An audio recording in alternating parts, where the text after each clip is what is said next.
All right, so let's go ahead and start with a half butterfly. Bring our right leg out straight, left foot to the inside of the thigh. And I'm just going to let the upper body relax forward and down.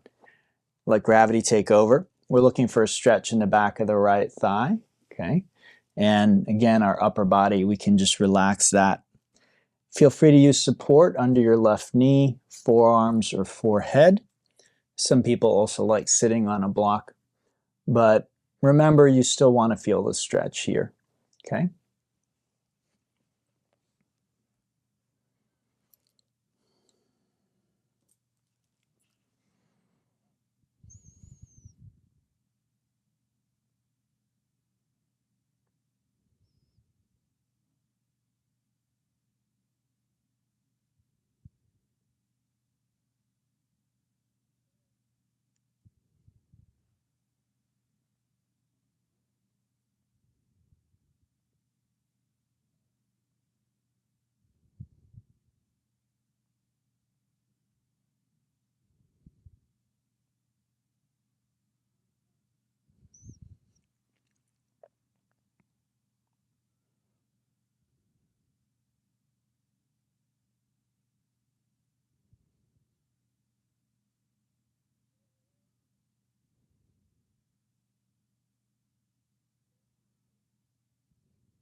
Let's switch sides. Okay.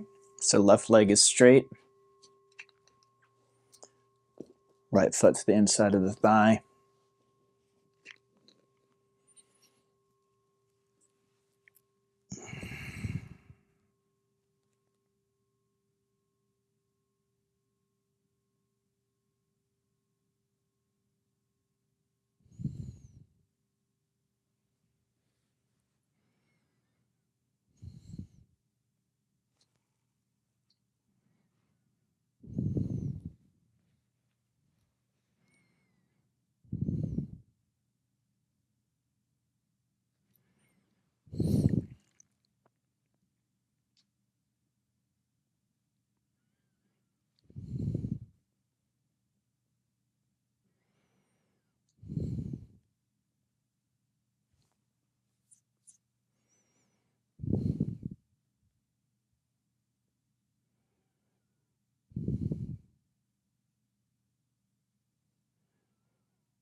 Okay, so let's take a short break.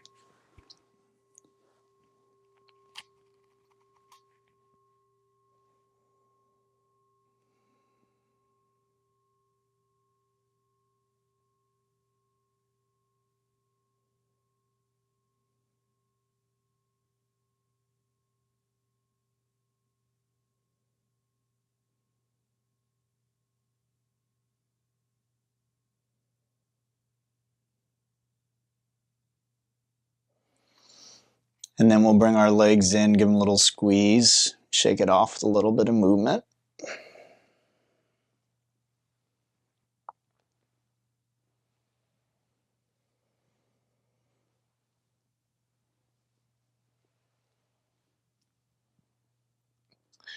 And then we'll get into our next posture. So, moving your hips over to the right edge of your mat. So just sort of scoot them over. And then taking the left leg, moving it out to the left, and then crossing the right ankle over. And it's important, basically, to keep this hip down. It's okay if it rolls a little bit, but when I teach this live, I see people doing this. This is nothing. You're not going to get any stretch from being on your side. Okay, so again, this is the area we're targeting. Also reaching up, grabbing that right wrist, and then pulling over, and you may need to sort of scoot yourself, upper body over to the side.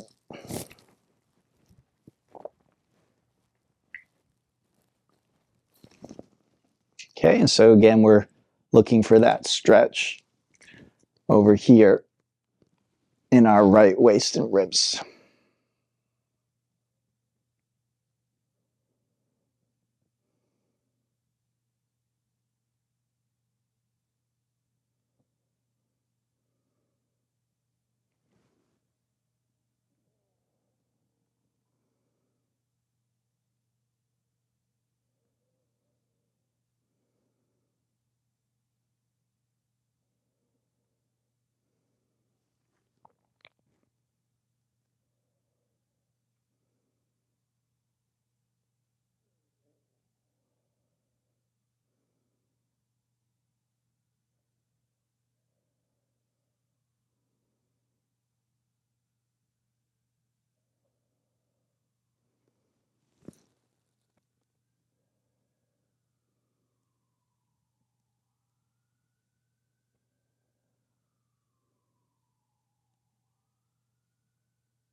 Okay, so switching sides, and as we often do, it might be interesting to just pause in a neutral position at the middle.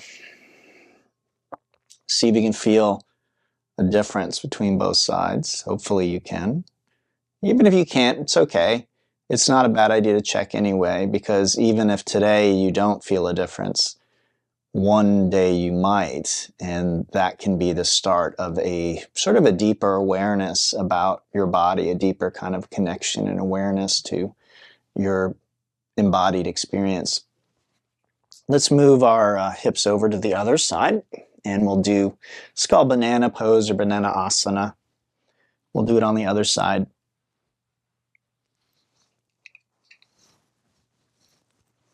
For whatever reason today, I'm having to be really aggressive with this in order to feel the stretch.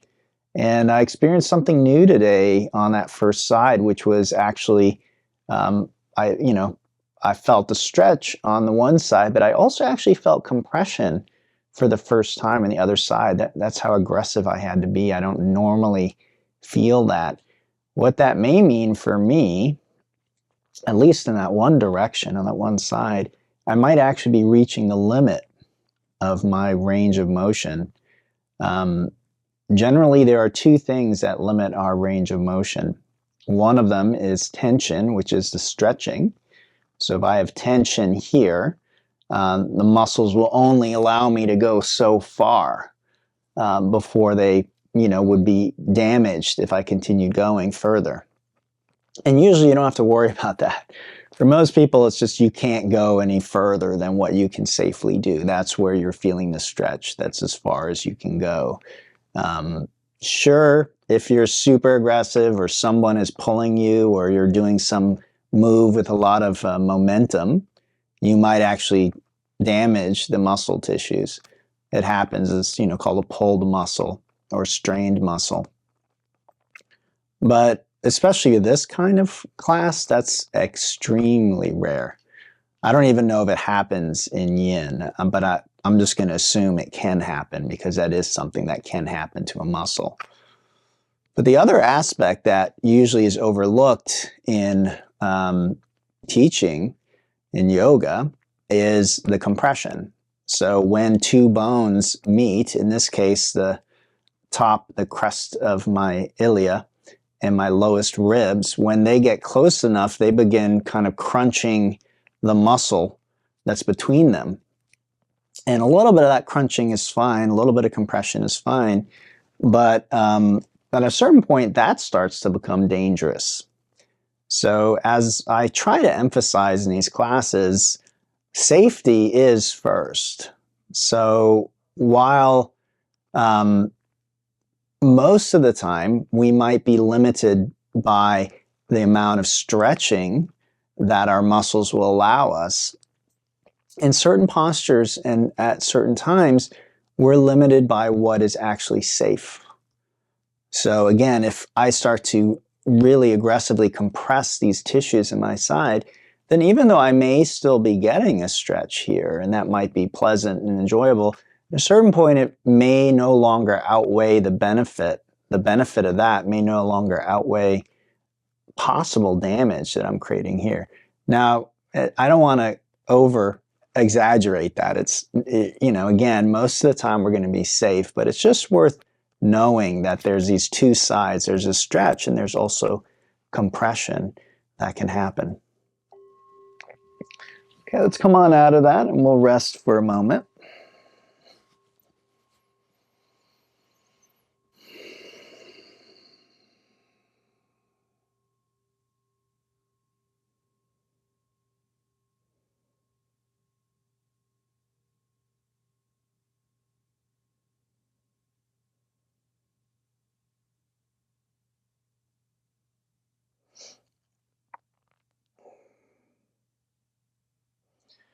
Okay, let's go ahead and bring our legs in. We'll give them a little squeeze and shake it off.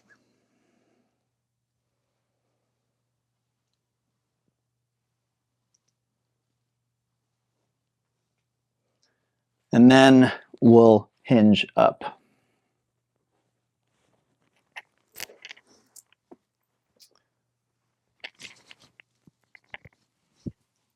Okay, next we have dragonfly.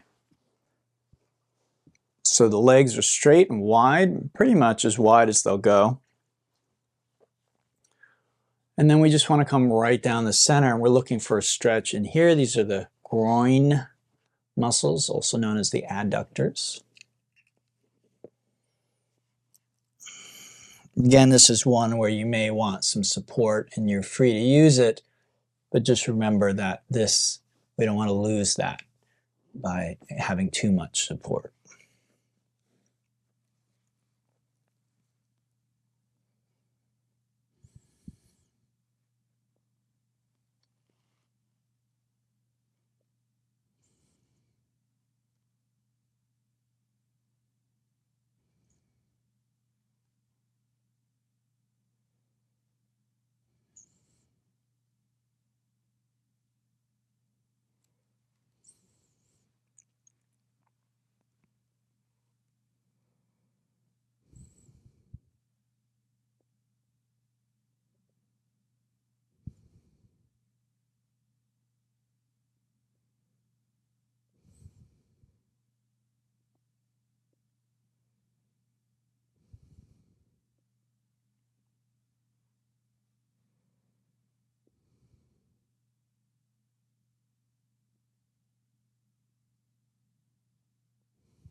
Okay, we inhale up. Let's transition to our next posture in this set. It's going to be a frog. So probably want to continue facing the side of the mat. And then the knees go very wide. Your feet can be together or apart. You can stay up on your hands or come down to your elbows. Your hips can remain over your knees, or you can press them back closer to your heels. Again, we're looking for a groin stretch inside of the thighs. May feel quite different than the last one because the knees are bent. Still same muscle group, but perhaps emphasizing different muscles in that group, stretching them a little more aggressively.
Okay, so let's rest, and I recommend a child pose, but if child doesn't feel restful to you, then choose another position.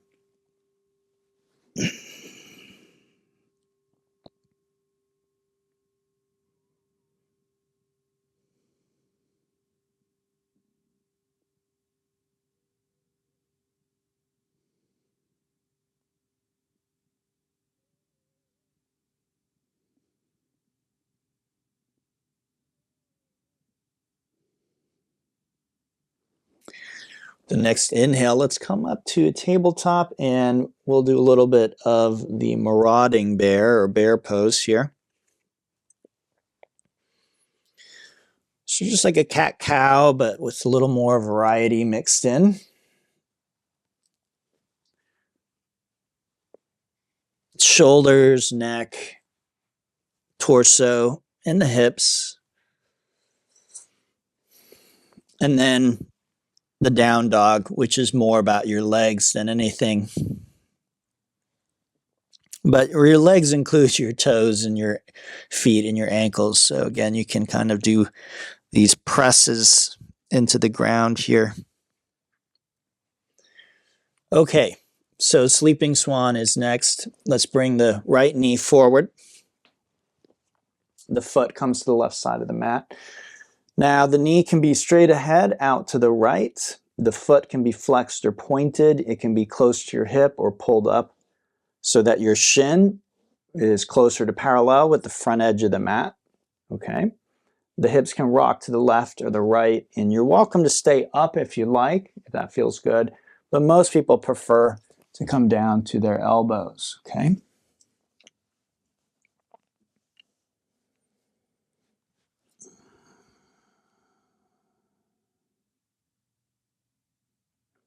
We want to feel it right here. And again, want that knee and ankle to be happy. We don't want to feel pain in that knee or ankle.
Okay, so switching sides, usually coming through down dog or tabletop is the easiest way to do that.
Okay, so I'm going to recommend just coming onto your belly for this next one. We can rest for a moment.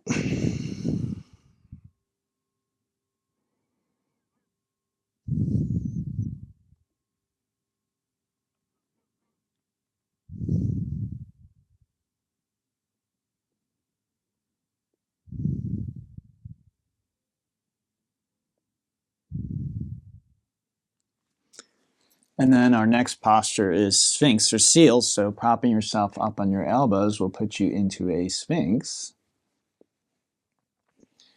And then straightening your arms will put you into a Seal pose. Okay, so either one, we're trying to reinforce and recreate the lumbar curve, which is the curve in our low back. So just feeling a little bit of compression back there in the back. Head can be held up, drop forward, drop back. Shoulders can be depressed or relaxed. Legs can be together or apart.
Okay, take your time coming back down.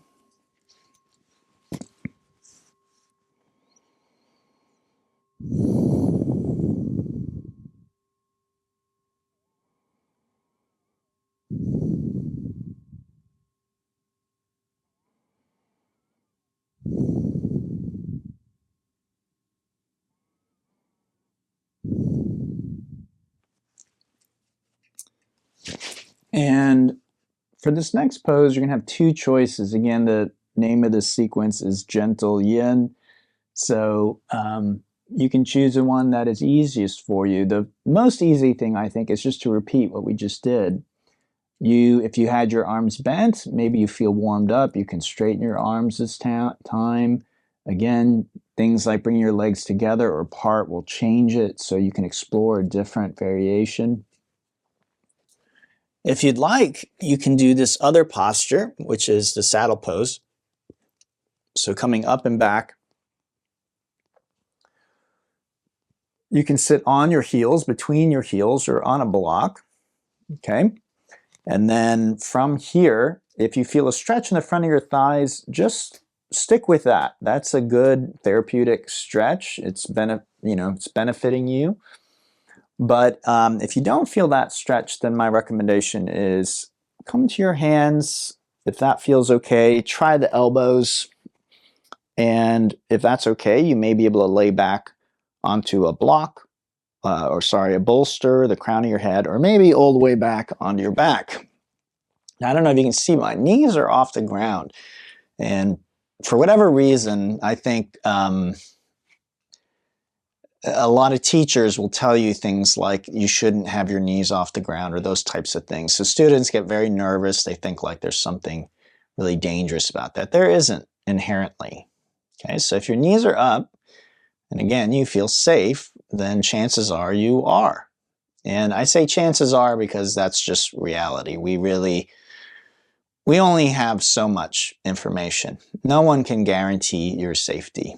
It's always just probabilities. So the probabilities can get really, really low, but there's never a 100% guarantee that we're safe in any situation. Doesn't matter what we're doing. You know, if you're skydiving with someone who's done it a billion times and they say, oh, we guarantee this is safe, you're absolutely going to be safe. There's still no guarantees. Think about the Titanic, right? The unsinkable ship. And first trip, it sinks. So that's just a good example of kind of our human proclivity to over-promise and think that we can guarantee things. It's just not in our ability as human beings. So anyway, if your knees are up, very, very low probability, as long as you're free of pain, that you are actually hurting yourself in any way. And again, that's true of yoga, that's true of working out at the gym, that's true of going for a run. It's true of getting up off the couch, walking to the fridge, right? Sometimes people hurt themselves or even die doing something like that. They're just walking through their house and they trip, they fall, they hit their head on the edge of a table, and that's it. So are you guaranteed safety walking through your house? No. There's no guarantees of safety. So I just like to acknowledge that in the teaching. You might think I'm being a little silly. And in a sense I am. I'm just kind of playing around with this, but I think it's important that we just recognize the truth that, there are no guarantees. So we're always, as human beings, we're always working with probability. We're always trying to have things stacked in our favor. But I think it's very arrogant. And I think humans in general are arrogant. It's very arrogant to think that we can guarantee anything, that we can promise anything. The whole universe has to cooperate for anything to happen. All right, let's go ahead and come on out of that.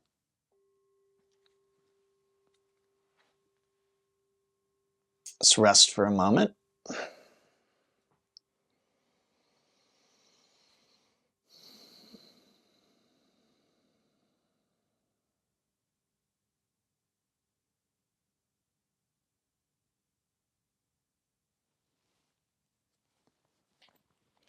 Okay, now we'll bring our legs in, give them a little shake out.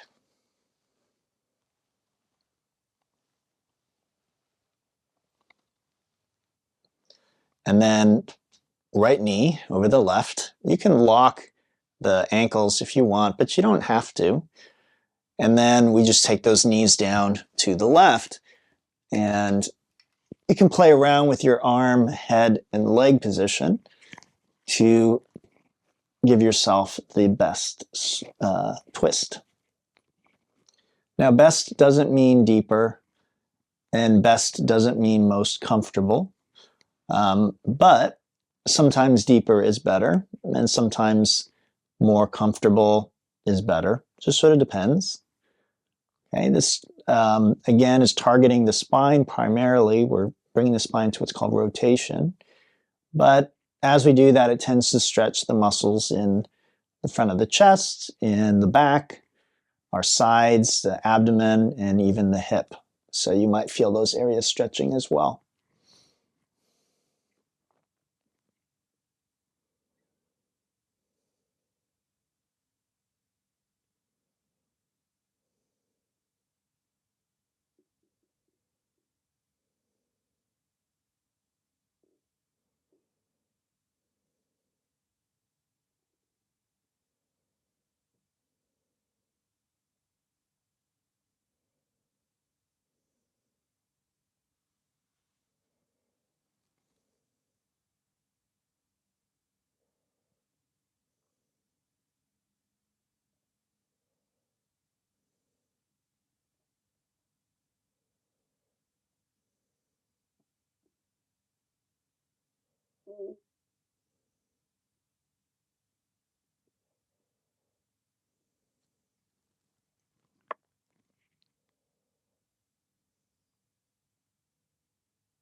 Okay, so we're switching sides.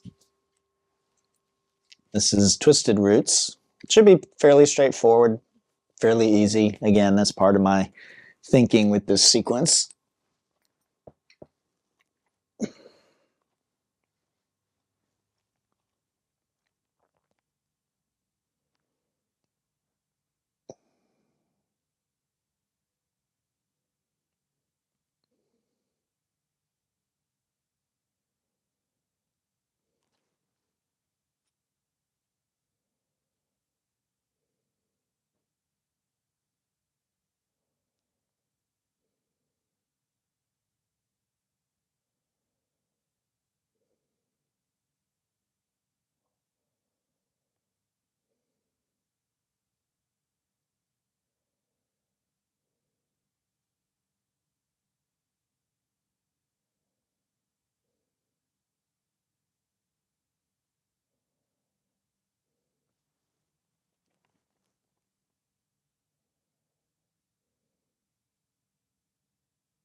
All right, so let's unwind from that. Take a moment on our back, just relax.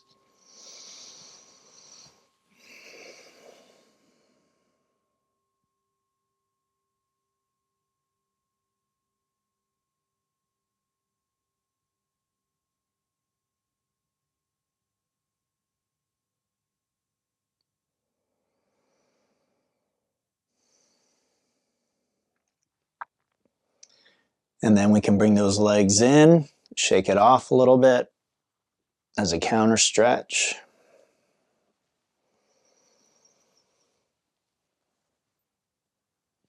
And then when you're ready, unwind onto your back in what in yin we call this pentacle, which is just like, more or less Shavasana.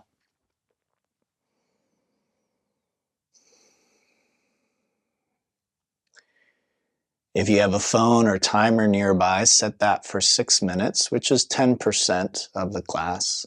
That's what I recommend.